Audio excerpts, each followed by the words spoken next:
ওর থেকে তো কোনো কথাই শোনা হয়নি। ও যখন ভ্যানে করে যাচ্ছে তখন তো ও একটা কথাই বলছে, এর থেকে বড় মাথা আছে। তো ওকে জানি, সিবিআই কে জানতে পারেনি আজ অব্দিও।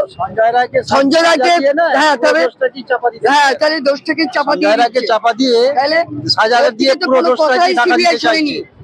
যেহেতু মোদি আর ও সেটিং হয়ে গেছে, বাস হয়ে গেছে।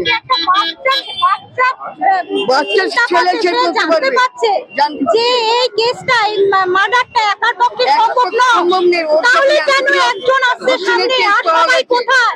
ধর্ষণের সবাই লুকিয়ে আছে কেন? কারো যদি বুকের পাটা জোর থাকে সে সামনে আসুক। যে নারী আছে এর মধ্যে জড়িত, সেই নারীও কেন? হ্যাঁ, তো চারজনকে শুনে সিবিআই দুজন ছিল, তাকে তো জিজ্ঞাসাবাদই করলো না। তারপর সেই মহিলাকে ডাকলো না, কোনো কি বিচার হলো? তারা কি ছিল সারা রাত্রি?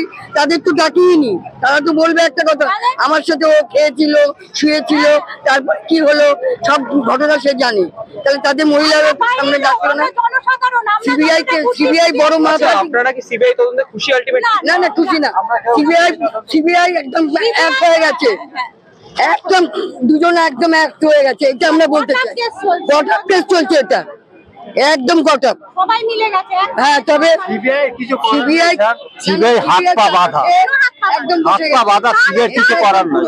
তথ্য প্রমাণ প্রথম 5 দিনই লোপাট করে দেওয়া হয়েছে, তবুও সিবিআই এর পর আমরা আস্থা রাখতে চাই, যাতে সঞ্জয়ের উপযুক্ত শাস্তি হোক, আর বাকিদের খুঁজে দেয় বের করে তাদের দৃষ্টান্তমূলক আমরা সিবিআই কে হাত জোর করে অনুরোধ করি।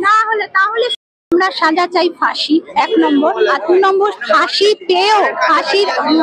সাজা পেয়েও শুনেও আমরা ক্ষান্ত নই, কারণ আমরা জানি ওই একা সঞ্জয় রায়ের মধ্যে লিপ্ত নয়, সঞ্জয় রায় জড়িত নয়, তার সঙ্গে অনেকে আছে, বহু লোক আছে, ওর ক্লাসমেট আছে, ওর ফ্রেন্ড আছে। তাদেরকে সামনে আনুক, প্রশাসন তাদেরকে যেন লুকিয়ে রেখেছে, তাদেরকে সামনে আনা উচিত। এবং আজকেই যেন এই বিচারে শেষ না হয়, বিচার আরো অনেকদিন চলবে। আমরা নির্যাতিতার বাবা মায়ের পাশে আছি, সব সময় থাকবো। যতদিন পূর্ণ বিচার না পাবো ততদিন আমরা ক্ষিপ্ত হব না এবং থেমেও থাকবো না। এটাই আমার কথা।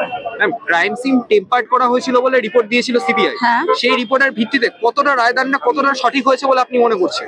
না, রায়দান সঠিক আরো আগে হওয়া উচিত ছিল।